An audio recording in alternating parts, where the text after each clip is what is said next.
do they actually show abortion at OMSI? Or? They don't show the abortion. Right. I think they leave that just babies that didn't progress. But most of the abortionists and the pro-life or pro-choice people don't want us to see this because that is what impacts children. It does. Maybe it'll make them think they don't want to do that. Absolutely. Exactly. Because they're lied to and they're told it's just tissue or it's just a clump of cells.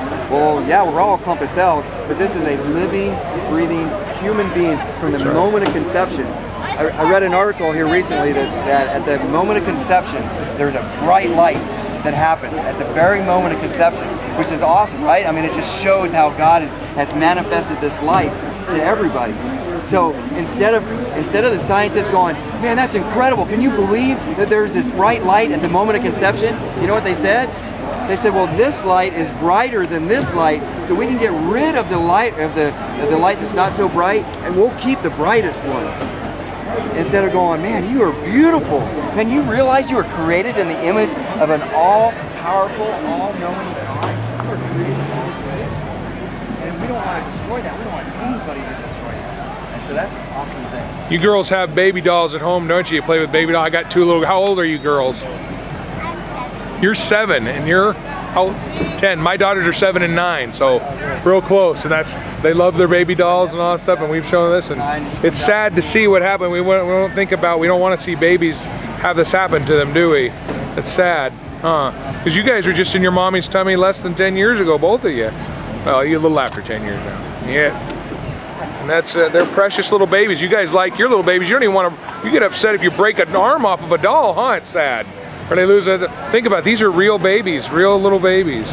So I thank your dad for showing you and letting you know, because this is important, because there's nothing more precious in this world than human life. And God's made us, and He made you beautiful little people to be cared for by your mom and dad, and hopefully to show you Jesus and love them. And that's what we want. We don't want children to have this happen to them. And it's glad your dad's here, bold enough and loving enough to show you and explain it to you and everything. So God bless you guys. Please have a good day.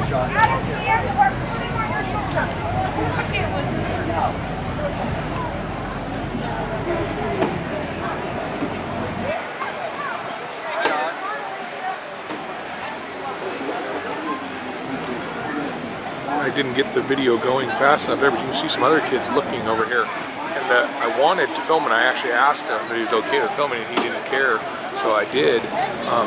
And those little girls were just very calm. What is that, Daddy? What happened there? And we get so many complaints and people say, oh, it's horrible, you're giving kids nightmares, you're freaking kids out, blah, blah, blah. And then, of course, they cuss and swear and yell at us.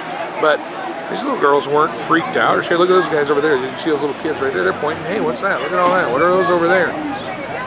We found that in studies folks did down in Southern California, wrote a paper on it, and it wasn't really an official study, but it said that people that, most kids that have the most problems with this are not just kids in general. It's when their parents are with the kids and the parents freak out about it, then the kids get scared because they wonder why mom and dad are freaking out and they don't know what's going on. But most kids, sadly, in this world have seen worse on their TV screen and their games or whatever it is they may have seen. But this is saying it doesn't traumatize kids. Kids know, and when they find out that it's a baby, like their little girl, she was saddened by it. Her dad explained it to her, and she was calm and collected. She kept asking questions why someone would do that. He was explaining that to him.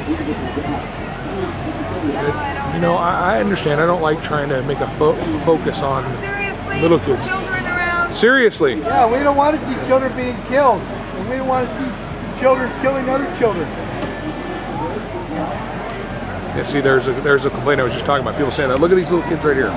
Look at them right here. They are not, they're over there at a distance, but they're looking over here, they're pointing.